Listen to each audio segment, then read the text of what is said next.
La doctora Joyce es investigadora del Departamento de Derecho y del Centro de de Investigación Económica del ITAM. Es profesora asistente e investigadora afiliada al Departamento de Derecho y al Centro de Investigación Económica. Es licenciada en Matemáticas por la American University of Beirut, Líbano. Maestra en Economía por la Rice University, Estados Unidos. Doctora en Economía también por la Universidad de Rice. Y doctora en Jurisprudencia por la Universidad George Mason. Desde 2005, Joyce ha recopilado grandes bases de datos tomados de expedientes de demandas laborales en México con el fin de estudiar la negociación aplicada, los litigios, la conciliación, el cumplimiento y el acceso a la justicia. Doctora Joyce, perdón por esa confusión involuntaria. Muchas gracias por estar aquí con nosotros. Le damos el uso de la palabra. Adelante, muchas gracias. Hola, ¿qué tal? Buenos días o buenas tardes. Dependiendo de dónde está cada quien. Muchas gracias por invitarme. Especialmente quiero agradecer a Laura Márquez. Me parece también muy interesante todo el programa. Estuve viendo la nota de concepto que me mandó y me parece que ha sido un webinar muy nutrido. Entonces, mil gracias. Rápidamente, antes de poner mi presentación, les platico un poquito sobre mí. Yo soy un bicho un poco raro porque en realidad soy economista. Mi doctorado es en economía, soy abogado, pero de Estados Unidos. Estudié Derecho en una universidad que enfatizaba mucho la interdisciplinariedad y en particular tenía un fellowship que hasta la fecha existe, enfocado a atraer personas con un doctorado en economía para estudiar Derecho. Como ustedes saben, en Estados Unidos, Derecho es un posgrado, y es un posgrado raro porque le dicen Juris Doctor, pero en realidad no es un doctorado académico, es el grado de abogado, pero en Estados Unidos, y son 3 años de clases. Se hace después del college. Entonces, bueno, yo lo hice, pero después del doctorado, y luego, pues, vine a trabajar a México, al ITAM, y primero estuve solo en economía, porque realmente mi training de doctorado es de economía. Y luego, hace como 10 años, me pidió el ITAM por un, digamos, un plan de aumentar todavía más la interdisciplinariedad que tenemos en el ITAM, que yo tomara una posición conjunta entre el Centro de Investigación Económica y el Departamento de Derecho. Y bueno, ahora, después de todos estos años, me pidieron ser la jefa del Departamento de Derecho. Entonces, de hecho, desde este año soy la jefa del Departamento de Derecho, y eso es muy peculiar porque yo no soy abogado mexicano, no puedo practicar derecho en México, pero soy jefa de Departamento de Derecho, y entonces tengo que ver con el tema del programa de estudio. Nuestra estructura en el ITAM es que hay un jefe de departamento y también hay un director de carrera. Yo no soy la directora de la carrera, pero tengo mucho que ver con el plan de estudios, mucho que todavía tengo que aprender de nuestro plan de estudios. Entonces bueno, ese papel me hace pensar que tengo que aprender mucho sobre cómo llevar a la educación y al plan de estudios y a la organización de la docencia estas ideas que ahorita voy a platicar con ustedes. Entonces, realmente mi aproximación a la digitalización de la justicia, o la justicia digital, no ha sido desde el ámbito de la educación, realmente ha sido desde el ámbito de mi investigación.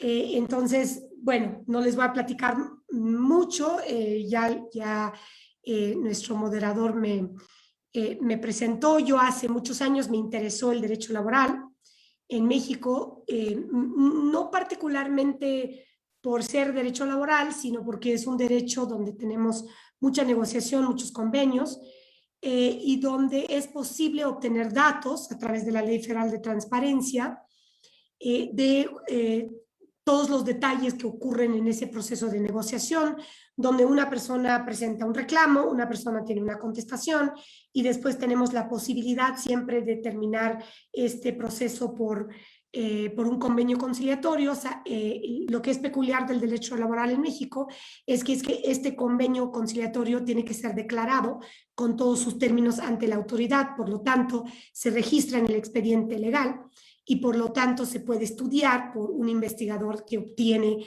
el acceso a estos datos, ¿no? Entonces, esto básicamente es como fue mi plan inicial de cómo trabajar el tema de estudios empíricos en derecho, y no era tanto trabajar en la digitalización de la justicia, pero acabé yendo en ese camino, entre otras cosas, porque varios de los experimentos de campo que yo llevé a cabo, porque yo soy experimentalista y trabajo haciendo experimentos de campo, me han llevado al convencimiento de que la automatización de procesos y la digitalización de procesos tiene muchas bondades, y estas bondades van mucho, mucho más allá que el tema solo del ahorro de tiempo, que evidentemente también es importante. Entonces, bueno, con esta muy pequeña introducción, les voy a compartir mi presentación. Entonces, pues, ¿por qué queremos justicia digital? Y mi approach va a ser un poquito diferente que las demás personas con las que compartí este panel, y que todas estas personas son muy brillantes. Aprendí mucho de escuchar todo lo que ustedes dijeron. Es un honor realmente compartir con ustedes. Bueno, ¿por qué queremos justicia digital? Pues porque es la herramienta por excelencia, desde mi punto de vista, para el acceso a la justicia. Además de acceso a la justicia en general, por tener una justicia digital, nos permite realizar procedimientos remotos. Esto es importantísimo en el día de hoy, en la pandemia. Entonces, me parece que sin justicia digital, pues simplemente la justicia se hubiera parado por completo durante la pandemia. Evidentemente, y eso se ha mencionado, el ahorro de tiempo y el esfuerzo a las partes y también a los servidores públicos.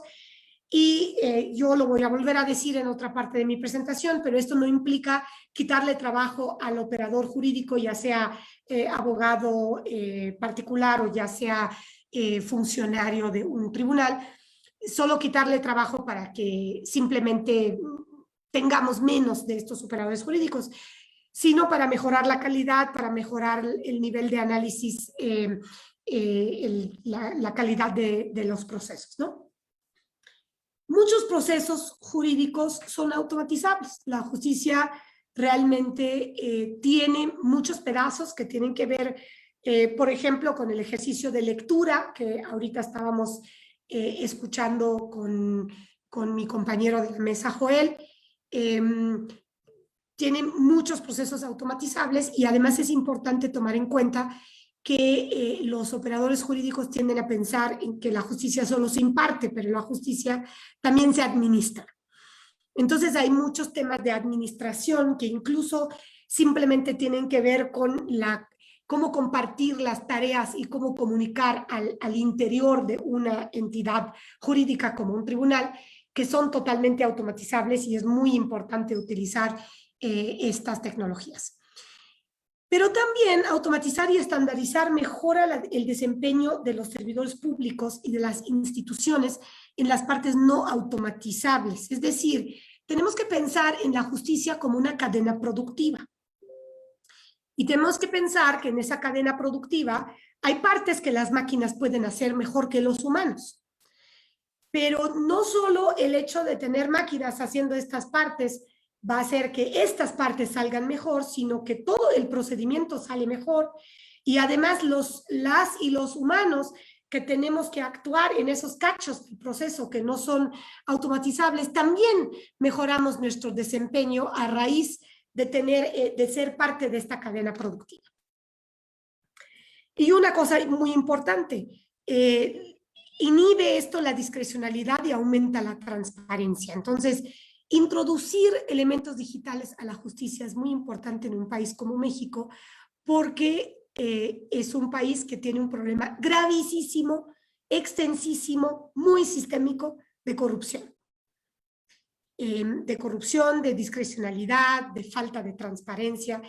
Y justo el tema de la digitalización es una manera que no es totalmente de frente, pero de un lado, pero afecta mucho el tema de aumentar la transparencia. Y también compromete a la comunicación y la colaboración institucional.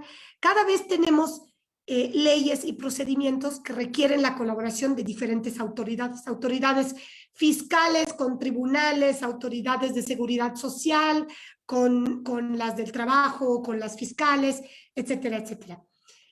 En el momento que tenemos mejor desarrollado, que no lo tenemos bien desarrollado en México hasta el momento, sistemas para la digitalización, la digitación de la justicia, eso nos va a servir mucho para comprometer a tantas instituciones que tienen que estar en comunicación y tienen que colaborar y coordinarse institucionalmente a hacerlo, porque actualmente también no creo que tengamos una buena coordinación, y eso puede incluso ser entre diferentes partes del Poder Judicial, pero también puede ser entre poderes, puede ser entre partes del Poder Ejecutivo, etc. Entonces, esas son razones que yo he encontrado a lo largo de mi vida de investigadora, por las cuales considero que es muy importante la justicia digital. Y por cierto, hablando del acceso a la justicia, es muy, muy común que la gente diga, bueno, pero ¿qué se hará en los lugares rurales donde las personas no pueden acceder a cierto tipo de medio de comunicación? Y ahí yo quiero enfatizar que no he visto un solo ejemplo en toda mi vida donde un smartphone no llega más lejos que un actuario judicial.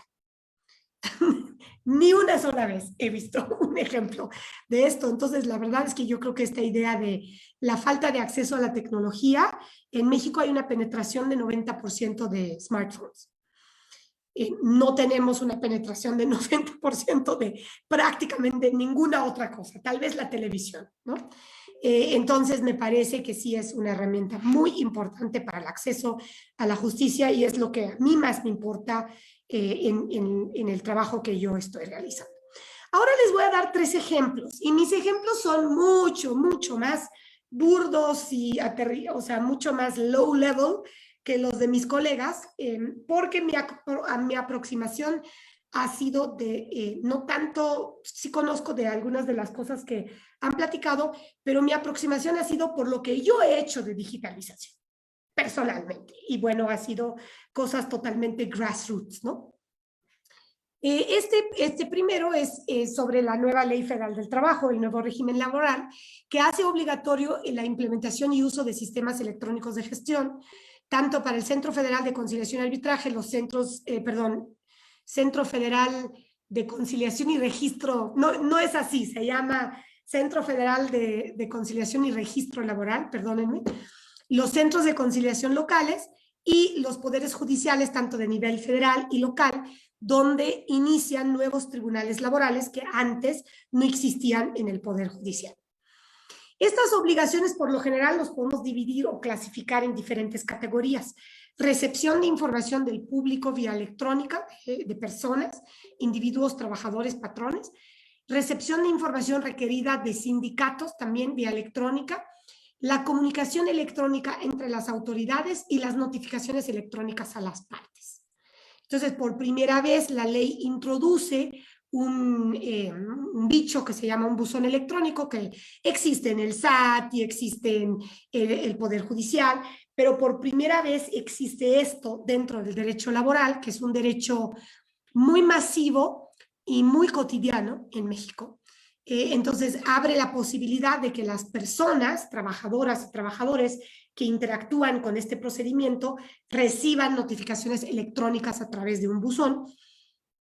Y como yo tuve la suerte de haber estado corriendo unos experimentos muy relevantes por la evidencia que produjeron para la conformación de esta nueva ley, pues tuve también la suerte de poder participar en la redacción de partes de la ley, y luego me he involucrado en crear sistemas para justo implementar esto.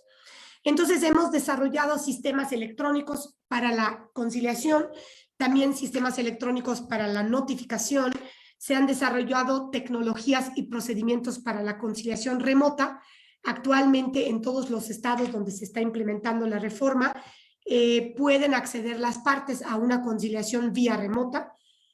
Se encuentran también en desarrollo muchos más sistemas, conciliación colectiva, registro de contratos colectivos, legitimación de contratos, verificación y más que ni siquiera yo recuerdo, pero hay muchos sistemas que están en producción. Y hay un sistema muy interesante que yo no estoy trabajando personalmente, pero tengo cierto contacto con ellos, que es un proyecto del Departamento del Trabajo de Estados Unidos que financiaron a la Organización Mundial del Trabajo, al ILO en inglés, ¿no? Y ellos están creando un sistema de datos que a mí me parece un poco como un repositorio de datos parecido a lo que es INEGI, pero este va a ser solo para el mundo del trabajo y va a hacer un link entre cosas fiscales, de seguridad social, de todas las diferentes entidades y tribunales, y es una suerte de data warehouse, pero con cubos y mecanismos interesantes de acceso a los datos que van a ser en unos 5 años muy interesante para investigación esta área. Otro ejemplo, en la Junta Local también en el Derecho al Trabajo, la Junta Local de Conciliación y Arbitraje de la Ciudad de México suspendió plazos durante 8.5 meses del 2020. La oficialidad de partes se mantuvo cerrada durante más de 6 meses. Al mismo tiempo, más de 1 millón de personas perdieron sus trabajos en la Ciudad de México. Imagínense qué hubiera pasado si ese 1 millón de personas, del cual una fracción relativamente pequeña demanda, pero de todos modos son muchos, no hubieran tenido una manera de ingresar sus demandas. Sabiendo que en el ámbito laboral, que tal vez no lo saben ustedes, es uno de los ámbitos donde el tiempo de la prescripción es el más corto, es chiquitito, ¿no? Entonces, bueno, muy pocas personas recibieron una compensación legal adecuada de todos estos que perdieron sus trabajos. Ante esta oportunidad, yo le llamo una oportunidad porque las juntas de conciliación y arbitraje históricamente no han sido muy innovadoras en términos de tecnología, pero esta junta es hasta gran... es realmente una excepción, sí es una junta que ha sido bastante innovadora, pero nunca hubiera pensado antes de la pandemia hacer lo que hizo, que es, bueno, pues les propusimos la creación de un sistema de recepción de demandas en línea. Se abrió el sistema el 8 de junio de 2020 y hasta la fecha de hoy tiene 40,000 demandas. Implica una captura de datos bastante detallada por la parte promovente de la demanda, cosa que es una mina de oro para todo tipo de business intelligence, artificial intelligence, etcétera. Y por los lineamientos internos de la Junta, ahora, hoy en día, es la única interfaz de ingreso de demandas. Incluso las personas que van en persona para entregar su demanda, pues tienen que ingresar a ese sistema estando ahí en un pequeño como centro de cómputo en la entrada, pues, donde pueden ingresar sus demandas. Entonces, este es otro ejemplo de digitalización que ocurrió y hay muchas bondades de este sistema, pero una de las bondades es que está abierto 24 horas, 7 días a la semana. Y está abierto el día de Navidad y el día de Año Nuevo y está abierto todo el tiempo. La Junta ya no tiene guardias porque tiene una guardia, entre comillas, digital, ¿no? Bueno, otro ejemplo, un tercer ejemplo, este va a ser un poco más académico y un poco más relacionado con inteligencia artificial. Es un experimento de campo académico, de hecho son varios, es como una serie de experimentos, y está dirigido a proveer información a las partes en un juicio laboral. Creamos una cosa que se llama la calculadora, que es una colección de modelos de predicción estadísticos y de inteligencia artificial para predecir probabilidades de diferentes resultados, duración y cantidad de compensación obtenida. Se probó en 3 experimentos con el consistente resultado de aumentar en 30 a 50% la tasa de convenios conciliatorios. Y es muy importante aquí porque este no es Artificial Intelligence dirigido a jueces, no es dirigido a operadores jurídicos, es dirigido a la mujer o hombre que son los demandantes en el juicio. Estamos hablando de alguien que no tiene expertise legal y tal vez no tiene expertise tecnológico para nada, pero ¿qué es lo que encontramos? Encontramos que se empodera a la persona que recibe la información, que toma una mejor decisión y que además tiene mejores resultados que no son solo del juicio. Por ejemplo, aunque no haya alcanzado a llegar a un convenio, cuando busca representación legal, busca una representación legal de mejor calidad. Tiene mayor satisfacción con el proceso de justicia y tiene un mayor nivel de bienestar. Literalmente, esta persona es menos probable que no haya tenido dinero para comer en los últimos 3 meses, es menos probable que no haya podido pagar luz o gas, servicios básicos en los últimos 3 meses.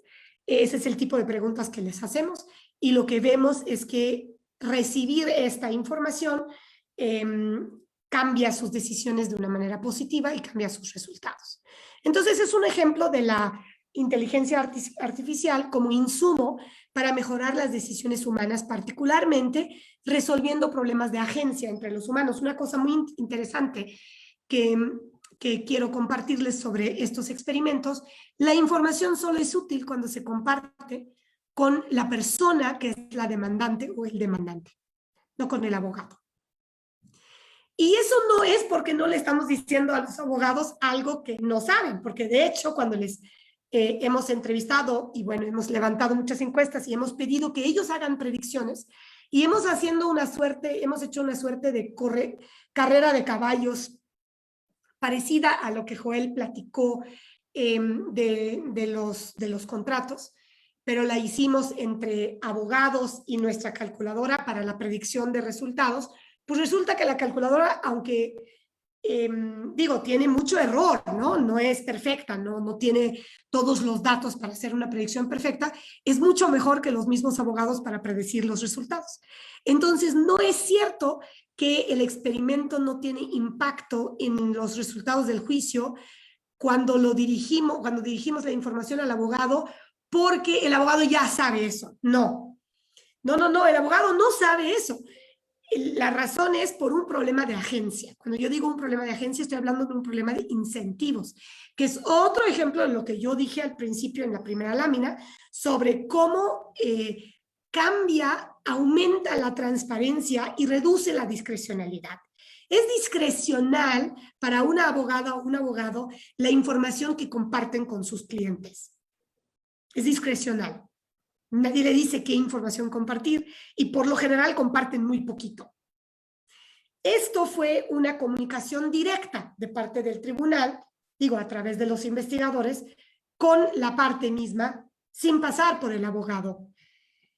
Y eso solamente cuando era una comunicación directa con la parte es cuando hace la diferencia. Entonces eso es muy, muy interesante porque afecta, los incentivos. Bien. Bueno, ¿qué ha sido mi experiencia de la implementación? Porque quiero llegar a la educación jurídica a partir de esto. Primero, lo que he visto es que las claves para la implementación exitosa de la digitalización son 2 cosas. Uno, la obligatoriedad.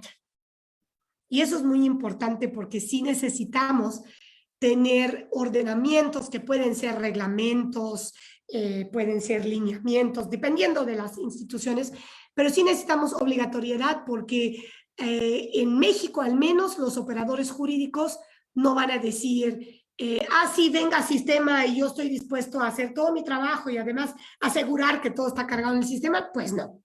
Entonces, si no hay obligatoriedad, no vamos a avanzar. Segundo, soporte.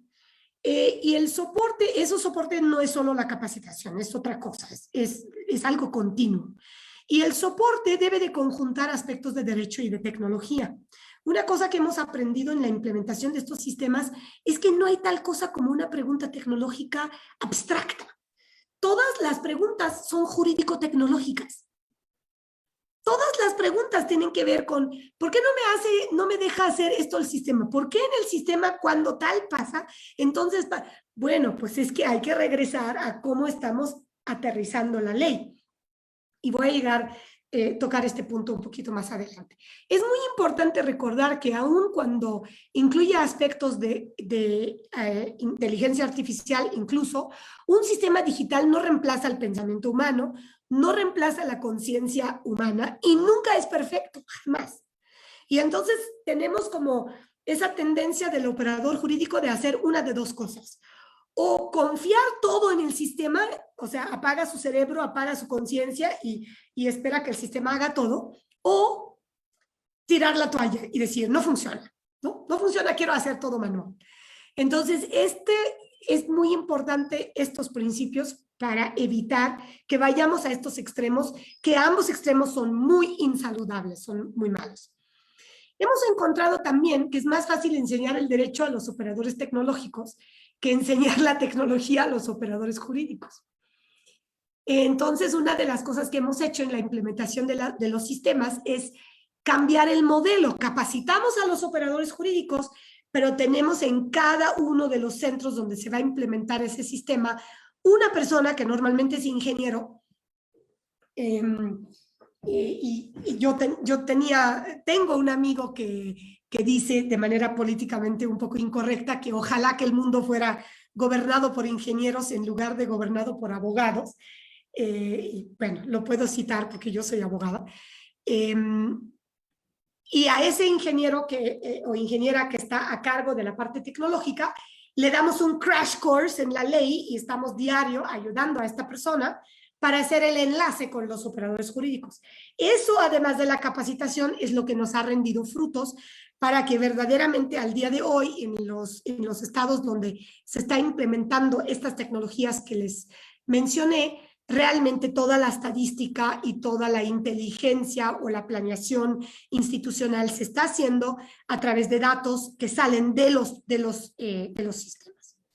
Bien, ¿cuáles son los retos en México?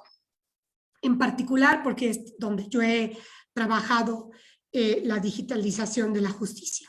Primero, el mito de que las leyes son precisas. Este es un mito que nos afecta terriblemente en todos los ámbitos y no solo en la digitalización, sino en la vida, ¿no? Porque por alguna razón, todas las personas que estudian Derecho, incluyendo, yo lo veo en el ITAM, tenemos cursos de Derecho que tienen que tomar los contadores, que tienen que tomar las economistas, que tienen que tomar las personas de Relaciones Internacionales, y todos, por alguna razón, entran en ese mito de que la ley es precisa. Pero la ley no es precisa. Entonces, uno de los problemas de digitalizar es que si tú vas a llevar una ley imprecisa, que todas las son, todas, el 110% son, a una cosa digital, entonces aquí en este movimiento tienes que precisar 30,000 millones de detalles que no hemos pensado cuando escribimos la ley y que necesitamos cuidado, necesitamos juicio y necesitamos interpretación. Y entonces mi siguiente punto es la interpretación. Se requiere una interpretación y se requiere una traducción de la ley, de la normatividad a los sistemas. Y las personas que pueden hacer esto bien escasean mucho. Y eso es parte del obstáculo, ¿no? Un tribunal dice, quiero este sistema súper ambicioso, quiero que me haga todo. Y contrata a unos desarrolladores, pero no tiene nadie que les traduzca lo que se tiene que hacer. Doctora Joyce, le agradeceríamos que, no les sirve. Que concluya su ponencia para poder pasar a la última ronda. Claro que sí. Gracias. Claro que sí. La identidad, firmas y certificaciones, la coordinación, la capacitación y la educación. Y sobre la educación solo quiero compartir esto porque si era el tema de hoy. ¿Qué es lo que estamos tratando de hacer en el nuevo plan de estudios de nuestra licenciatura donde yo trabajo y lo que creo que debe de estar? Menos doctrina, educación basada en habilidades, más estructura de pensamiento y de escritura, herramientas interdisciplinarias, que no solo son cursos en otras disciplinas, sino meter lo interdisciplinario, lo multidisciplinario dentro de los cursos, y el énfasis en la ética con aplicaciones a la inteligencia artificial y a los algoritmos de decisión. Y solo quiero dejar una pregunta para la discusión. ¿Cómo tratará el mercado laboral a las personas formadas en estos programas nuevos? Nuestra experiencia en el ITAM es más o menos, ¿eh? El mercado no entiende lo que estamos tratando de hacer, critica mucho nuestro programa de estudios y tenemos muchas alumnas y muchos alumnos que dudan de este approach porque creen que no van a poder encontrar buenos trabajos en despachos, porque no han hecho chorro mil de cursos en algo procedimental o algo doctrinal. Entonces, me preocupa un poco que estamos hablando de cosas muy de vanguardia, pero no sé qué tan rápido va a responder el mercado.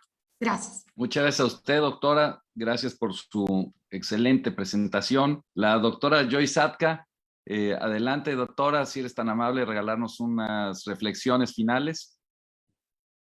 Gracias, muchas gracias por lo que ahorita dijo José Luis. Muchas gracias por puntualizar ese punto. De acuerdo, yo pienso que es imposible prácticamente que una ley sea precisa y no es necesariamente lo deseable. Y lo que me parece que es importante es que esa traducción para que las reglas de las cuestiones que entre comillas no importan, pero pueden tener un impacto real importante, incluso en poder digitalizar. Esa posibilidad de hacer estas pequeñas interpretaciones o acotaciones me parece que sí es muy importante. Y pues yo lo que quería decir es que aprendí un montón de escuchar a todas mis colegas en esta mesa. Me parece que tenemos muchos retos por delante. Algunos son retos en general para el gremio de abogadas y abogados. Me parece que hay muchos retos para la educación en particular. Y me parece que también tenemos muchos retos específicos por estar en México y por tener la configuración que tenemos tanto de la profesión como del sistema de justicia. Entonces, pues a mí me emociona que tanta gente inteligente se juntó en este webinar y creo que las ideas buenas pues se van a empezar a aplicar más a partir de enriquecer nuestros puntos de vista en conjunto. Gracias, muchas gracias. Muchas gracias, doctora. Pues con estas palabras y esta reflexión final de enriquecimiento mutuo, intelectualmente hablando, que todos hemos participado, no me queda más que agradecerle a los ponentes sus muy valiosas intervenciones.